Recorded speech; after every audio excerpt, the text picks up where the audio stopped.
তার জন্য আল্লাহ তাআলার রহমত তার হতাশার মেঘকে কাটিয়ে দেবে। গুনাহ যারা আমরা করেছি, গুনাহ থেকে বাঁচার পথ কি? গুনাহ থেকে মাপ পাওয়ার পথ কি? নবীজি বলেছেন, আল্লাহ রাব্বুল আলামিন 3000 বছর ধরে জাহান্নামের আগুনকে উত্তপ্ত করেছে।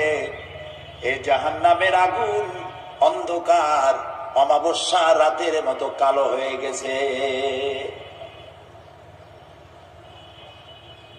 এই জাহান্নামের আগুন যদি পৃথিবীর সব সমুদ্রের মহাসমুদ্রের পানি যদি ঢেলে দেওয়া হয়, জাহান্নামের আগুন নিভবে না।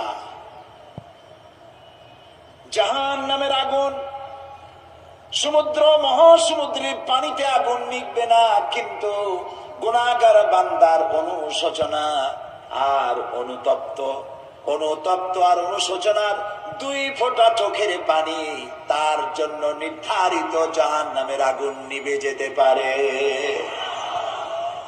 বান্দা যখন গভীর রাত্রি আরামের ঘুমকে হারাম করে তাহাজ্জুদের নামাজ পড়ে আল্লাহর দরবারে হাত তুলে যদি কান্দে, রব্বুল আলামিন শয়তানের ওয়াসওয়াসায় পড়ে গুনাহ করেছি, মাফ করে দাও, নবীজি বলেন চোখের পানি নাকের